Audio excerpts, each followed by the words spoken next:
Pledge.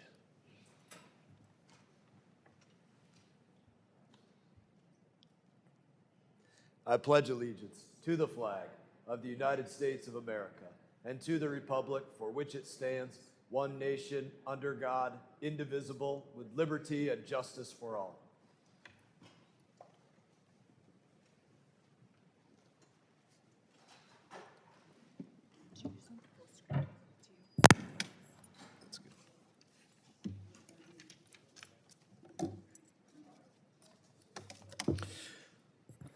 Good morning. Purpose of this hearing is to hear from members of Congress on bills that have been referred to the Foreign Affairs Committee. And I would now like to recognize myself for a brief opening statement. Very brief. I like to believe that the American people deserve open, transparent Congress, and that's what we're doing here today. Today, every member gets the opportunity, if they wish, the same opportunity to bring bills forward that they would like to see the Foreign Affairs Committee take up. Everybody gets to be heard. Every member gets a fair shot in an open process. It doesn't matter if you're on the committee or not on the committee, you can bring your bill and we will bring it up for debate and conversation. Today, you have that chance to make your case to your colleagues and the American people about why you believe your bill is important in the right direction for this country. This is transparency in action. It's not just lip service, and I appreciate the members bringing forward their ideas. And that, I now recognize the ranking member from Rhode Island, Representative Amo, for an opening statement. Thank you very much, Mr. Chairman, and thank you for those sentiments about the importance of this hearing today. I welcome all of my colleagues to the House Foreign Affairs Committee. Our work on this committee is integral to developing, strengthening, and ensuring oversight of the United States foreign policy and national security. As the Committee of Jurisdiction for Oversight of the State Department, the work that we do here has a significant impact on the work of our diplomatic and development professionals at home and abroad and their work to advance U.S. leadership and our global priorities. Though you may not formally sit on the House Foreign Affairs Committee, you are here today because you understand just how deeply U.S. foreign policy affects your district and your constituents. Your insight today comes at a critical time of global instability and increased threats to U.S. leadership and the rules-based order that has benefited the United States for decades. We are grateful to have you with us to share your perspectives and help inform our work on the committee as we work alongside Chairman Mast and with the leadership of Ranking Member Meeks, who I am proud to fill in for here today. I look forward to hearing from each and every member here. So in the interest of not taking too much time away from our guests, I want to thank you all for joining us, and I am sure we will all greatly benefit from your expertise you bring to this conversation. Thank you, and I yield back. Ranking member yields back. I'd like to tell everybody that other members of the committee are reminded that opening statements may be submitted for the record. Thank you to the members who are here today. Your full statements will be made a part of the record, and I'll ask each of you to keep your spoken remarks to about 5 minutes in order to allow time for other members' questions. Now, following all of your remarks, I recognize members of the committee to ask questions, so please stay after your remarks. And that, again, I thank you all for being here, and I'd now like to recognize Representative Chris Smith from New Jersey for any opening statement that you may have. Thank you so very much, Mr. Chairman and Ranking Member. Thank you for convening this important hearing and for the work that you have been doing for our foreign policy. It's been tremendous. I would ask, I have a number of bills, but I'll narrow it down to two, at least for now. One of them is called the Nelson Wells and Dawn Michelle Hunt Unjustly Detained in Communist China Act, H.R. 5491. A year ago in September, I held yet another hearing on human rights abuse in China. I chair the China Commission, and I've to date had 107 congressional hearings focused exclusively on human rights abuses in China. But this one was very unique because it focused on Americans who get accused, including people who are trying to do trade in China. They get accused of something, and then they get up to life imprisonment. And there's well over 200 to 300 of these individuals. One of the women, and we had family members come and testify and say they can't meet with them, they are abused. In one case, the brother of a young woman just said that she's been raped Just horrible. And the Chinese Communist Party, we all know that there is no due process of law. There's no presumption of innocence. When you're accused, you are guilty. If the prosecutor says you're guilty, you're guilty.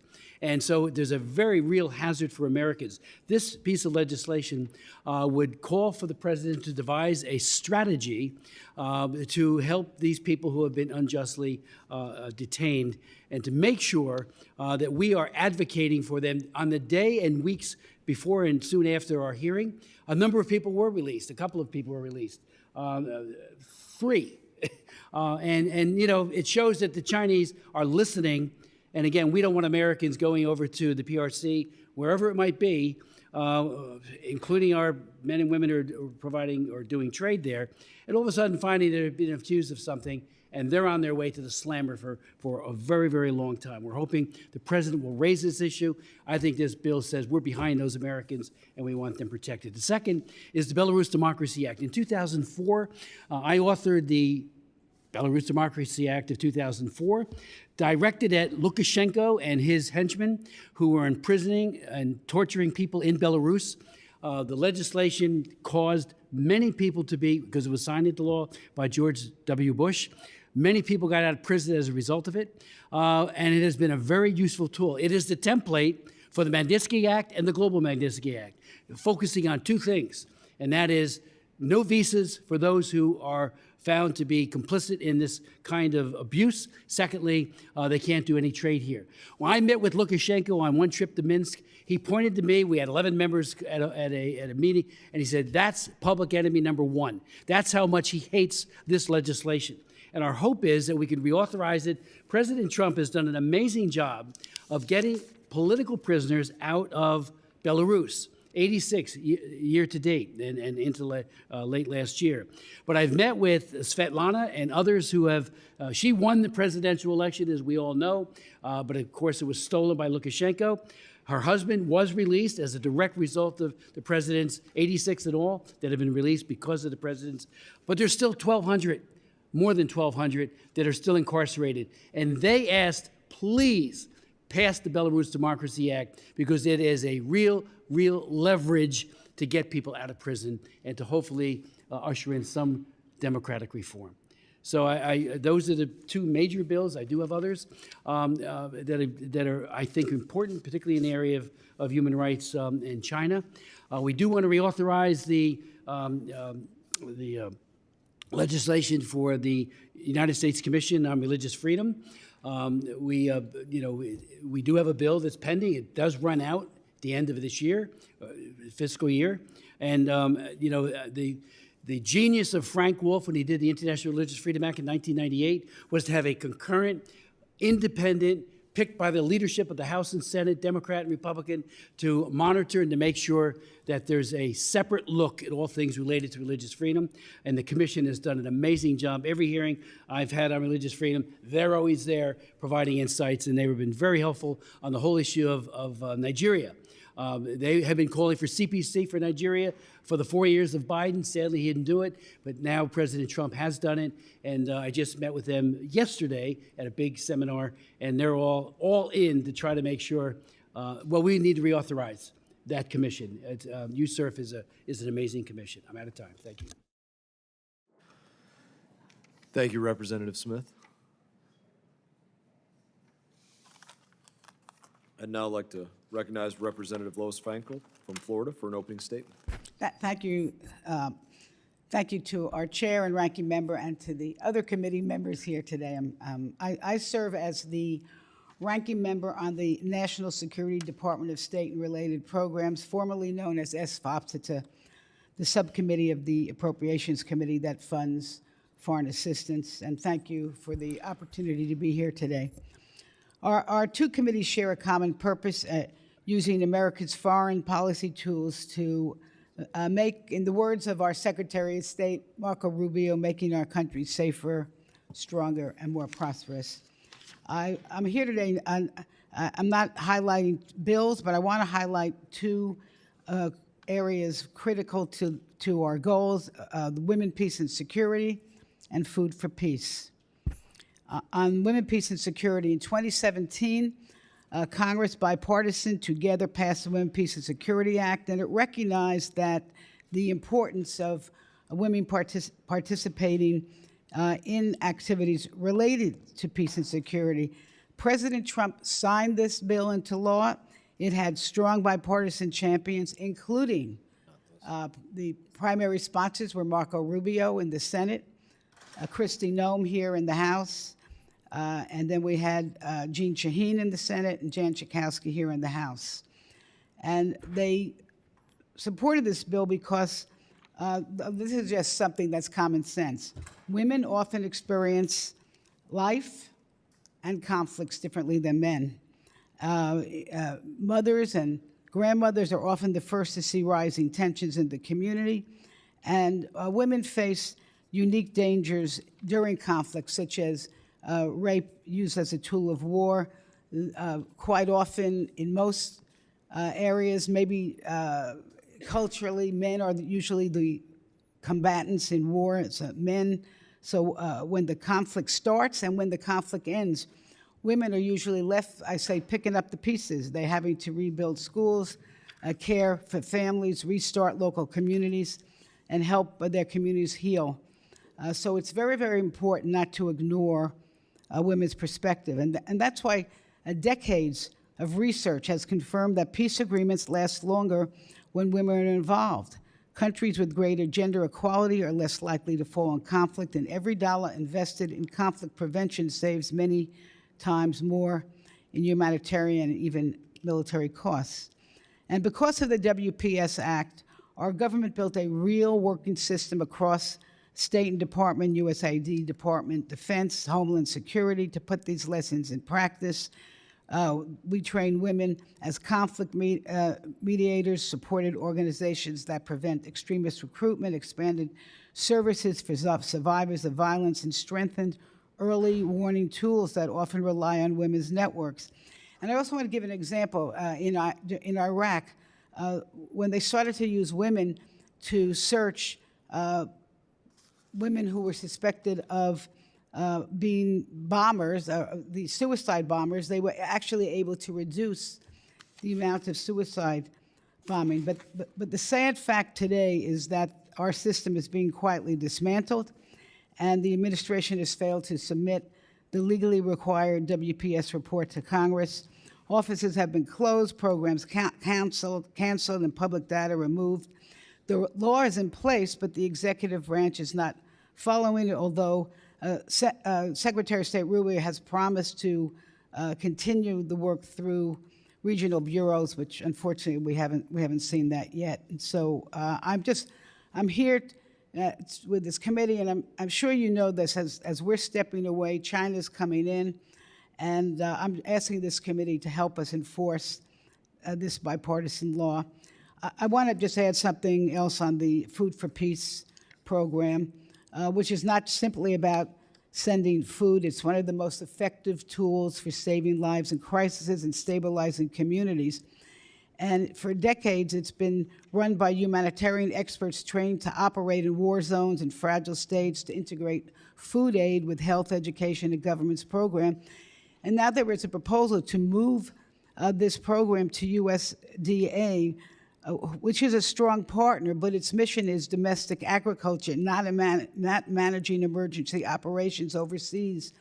And really, Food for Peace needs to be used as a tool as a foreign service tool. And so I would urge this committee to really take a look at that, because I think it would be a big mistake to move that committee away from the expertise that we need. And with that, again, thank you for this time.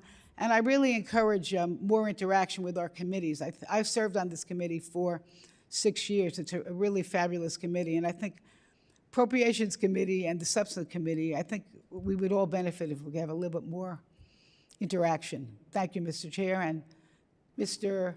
Ranking Member, Substitute, whatever. Thanks. I'll take it. Thank you, Representative Frankel. Chair now recognizes Representative Nick LaLota from New York for any opening statement that you may have. Good morning, Mr. Chairman. I offer you my testimony today as a Navy veteran, a New Yorker, and a proud American who, like you, Mr. Chairman, believes American foreign policy should reflect both American strength and American fairness. Today, I want to highlight two issues where this committee's leadership can make a real difference. First, the need to modernize our status of forces agreements to better protect United States service members while respecting host nation sovereignty. And second, the long overdue justice in the murders of 3 American citizens, my constituents, the Batici brothers in Serbia. I'll start with the status of forces agreements. These are the compacts our United States government enters into with allied nations that host U.S. service members.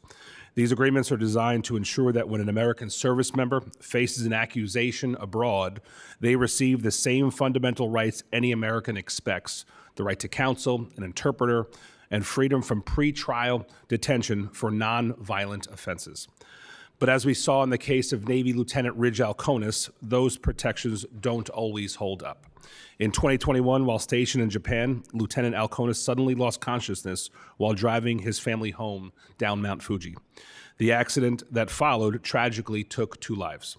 Medical experts later confirmed Lieutenant Alconis suffered from acute mountain sickness, a sudden medical episode, not negligence or recklessness. And let me be clear, there was no drug use, no alcohol involved, just an American sailor, a husband, a father, who suffered a medical emergency.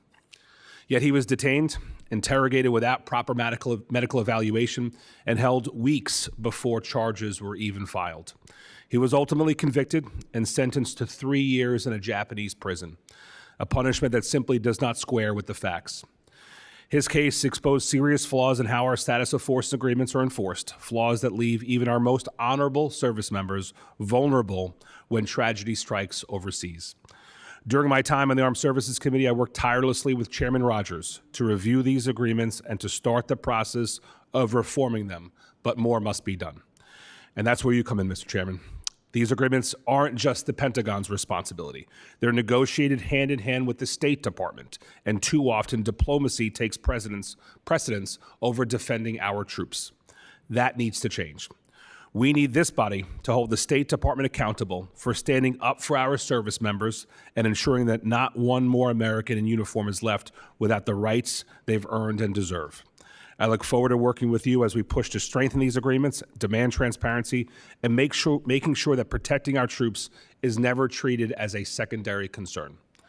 The same commitment to justice and accountability brings me to my second point, the case of the Batici brothers, Ili, Agran, and Mehmet, 3 American citizens and my constituents who were murdered execution-style in Serbia in 1999. The Batici brothers traveled to the Balkans to help refugees fleeing the war, only to be arrested by the Serbian police and later executed. Their bodies were later discovered in a mass grave tied to Serbian security forces, yet despite extensive evidence and repeated U.S. engagement, justice has remained elusive.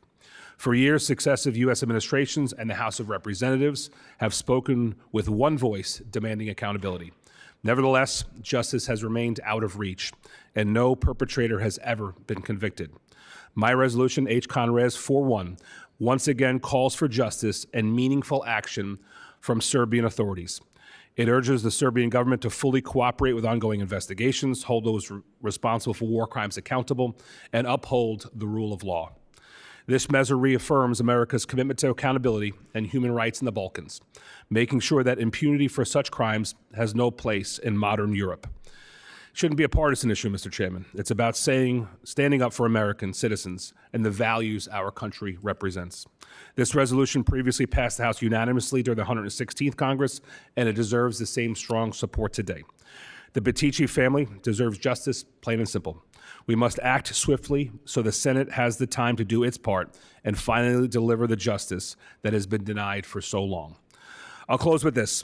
Our alliances are strongest when they are honest. Asking more of our partners and for ourselves makes that fabric tighter. On SOFAs, that means modernizing procedures to match today's realities while respecting sovereignty.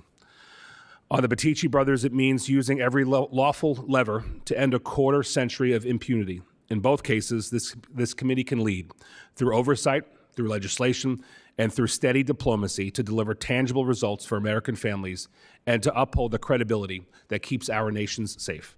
I look forward to working with you on both of these issues as this Congress progresses. Thank you, Chairman Mast and Ranking Member Replacement Mr. Amo, for your time today. And before I yield back, I just want to say, Mr. Chairman, go Navy, beat Army. I yield. Man, it's a shot across the bow, Representative Lilota. Hope I didn't kill my chances, Mr. Chairman. It'd be a hard-fought battle, that's for sure. I want to thank all the members of this panel for their testimony. I recognize Ranking Member Amo for any questions that you may have. Thank you, Mr. Chairman. Really just want to take a moment to recognize the testimony of Representative Frankel.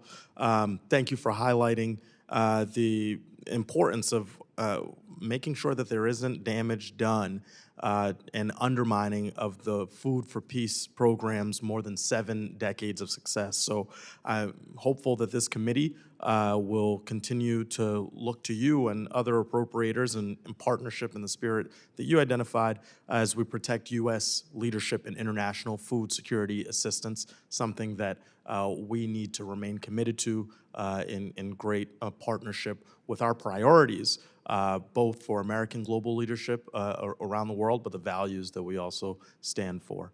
But with that, I would like to thank all of the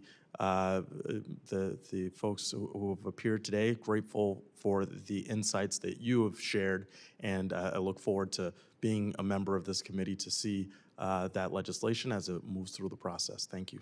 I yield back. Ranking Member yields back. Recognize myself for a few questions to each of you. Again, I appreciate your testimonies. I'll just go ladies first, and from my right to my left in order. Will be the order that I do this. Representative Frankel, thank you for your testimony. I would say we have made a very diligent effort on this committee and as well in the State Department to make sure that the United States of America is asking and paying attention to 3 important questions, and that is, number 1, what does the United States of America need from any country or region that we are engaging with, and knowing that very clearly. Why are we engaging? What is it that is exactly our interest? Number 2, what does that country or that region want from the United States of America? What is it that they are actually desiring of the United States of America? So if they're looking for assistance with chicken, we're not giving them assistance with fish. And finally, if we offer the assistance that they're requesting, does the United States of America actually get what it needs, or do we not? Because if that doesn't take place, then we had the wrong conversation, and the transaction, long-term or short-term, whether for peace or security, stability, or anything else, cannot take place. That being said, I appreciate your remarks on the Food for Peace program. I can assure you that the Secretary of Agriculture will not be in charge of conducting our foreign diplomacy and our foreign affairs. That will remain in the hands of the Secretary of State. So in that, I thank you for your remarks, and I thank you for your testimony today, Representative Frankel. Representative Smith, I'd like to ask you just 1 or 2 questions. If you don't mind, I'd like to start with you, Surf, and talk about international religious freedom. This is a very important First Amendment for the United States of America. Bill of Rights guarantees religious freedom. And I think importantly and increasingly, we see Christians facing violence across the globe. This is something that we've seen, so I think you're bringing this up in a very timely manner. So I would just ask you this one question. How have you seen USERF interact with the State Department over the many, many years that you have been here? Basically, you and Hal Rogers have seen more than anybody else in terms of first-person perspective. So how would you say you have seen USERF interact with the State Department over the years, and how has that coordination worked best? It has been, I think, a godsend to religious freedom globally. The State Department sometimes, no matter who's in the White House, will subordinate concerns about religious freedom to other issues, where USERF has the focus of saying, we're going to speak truth to power in other countries, including and especially dictatorships like China, and also to obviously admonish, when necessary, the State Department to try to get it right. They do very, very good fact-finding. Like I said, every hearing I have on religious freedom, I've had many, we always have them there. We had a hearing just recently, again, on what's happening in Nigeria, and the focus that they bring to the worst attack on Christians in the world in terms of death. China is the worst in terms of incarceration and torture, but obviously in Nigeria, they're slaughtering them. And it's we've had many hearings on it, but USERF brings that focus and says, and the beauty of it is the speaker, the ranking of the minority leader of the Democrat Party in this case, they all get a pick as to who goes on that commission.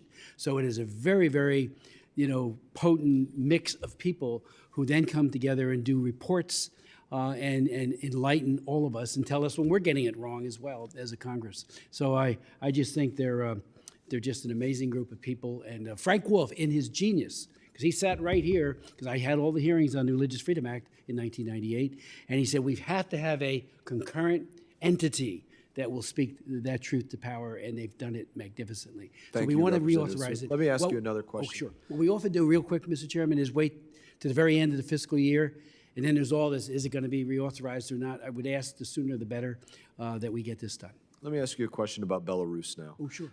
And just very broadly, how do developments in Belarus more recently support the need for your Belarus Democracy Act? Well, I think it underscores that we need the continuity of the Belarus Democracy Act. It has expired. When George W. Bush signed it, he put about 200 people on the list that were Lukashenko's top people, all of whom could no longer do trade here and couldn't get visas to come here. And then the European Union followed suit. So it was a real concurrent effort to say, release those prisoners and matriculate from a dictatorship to a democracy, which they never did. But there was an election, and Svetlana won it. We all know that. She's an amazing, heroic person. She argued that her husband, who was the candidate before she became the candidate against Lukashenko, be allowed out of prison. And Trump got 86 political prisoners out of Belarus, but there's more than 1,200 who languish. And her biggest ask, and his biggest ask, Sergei, was to do the Belarus Democracy Act so there's another potent tool in the president's quiver to go after Lukashenko. He has been a concurrent partner in crime, as we all know, with Putin. He ought to be at The Hague for crimes against humanity himself. The whole ruse when they mustered all those troops along the Belarusian the Belarusian border with Ukraine was all a farce. We all saw the next thing. It wasn't war games. They were getting ready for the invasion. So he's been a partner in crimes against humanity with Putin. This will help. And again, the president, I think, would use this tool big time. He's got a lot of authorities, but this one is very, very specific. Thank you, Representative Smith. Thank you for your passion on these issues. Representative Lulota, I just have a couple questions for you as well. You have worked tirelessly on the Batici brothers case for years now. For myself now as Foreign Affairs Committee Chairman, I can tell you that the Serbian delegation from top to bottom has been having an extensive number of meetings with us here at various levels of our government, really working to engage with our government. That being said, what leverage points do you believe that the United States should be using to achieve the accountability that you want to see, that the family deserves? Yeah, thanks, Chairman. I appreciate you asking that question. First and foremost, our diplomats should be keeping this case front and center in their conversations with their counterparts. Every senior U.S. official who meets with their counterparts, from the ambassador in Belgrade to the Secretary of State, should be raising this case directly. It's not just a human rights issue. It's a test of Serbia's credibility as a partner and its commitment to the rule of law. And second, I think we in Congress should be continuing to apply more pressure. That means bipartisan resolutions and letters and engagement. We talk to a lot of folks in these halls, and there's 435 of us who have those relationships. We should continue to leverage those. I think that justice requires both the executive branch and the legislative branch to be fully weighing in on this, Chairman. Very good. Thank you, Representative Lulota. It matters that we have memorials, that we never allow people's names to cease being said, and that's important for people to live on. And so I appreciate you keeping the memory alive. In that, I thank all of the members of this panel for their testimony. I want to thank each member for their questions. Representative Alamo, I appreciate your questions. And The members of this panel are dismissed.